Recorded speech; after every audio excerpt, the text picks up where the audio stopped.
नमस्कार. सर्वप्रथम तुम्ही हा आवाज ऐका.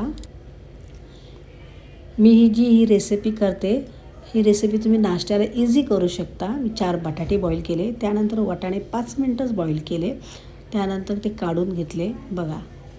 मग मी ग्राइंड करायला टाकले, ग्राइंड केले, अशी पेस्ट झाली.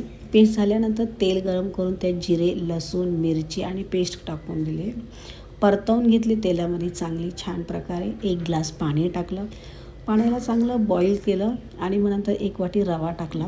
रवा टाकल्यानंतर ते पूर्ण परतून घेतलं, सोकून घेतलं पाणी त्याच्यात. रवा पूर्ण थंड झाला आणि ते वाटाणे मग मी बॉईल केले बटाटे किसून त्याचा एक मस्त गोळा तयार केला छान असा आणि त्याची कटिंग केली. मी अशा प्रकारे केली. तुम्ही गोल तुम्हाला जसं पाहिजे तसं शेप करू शकता.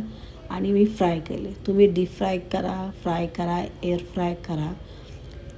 ह्या अशा प्रकारे मी फ्राय करून घेतले. आणि ह्या रेसिपीचं नाव काय आहे हे प्लीज तुम्ही मला सजेस्ट करून सांगा. किती क्रिस्पी झाले तुम्हीच बघा.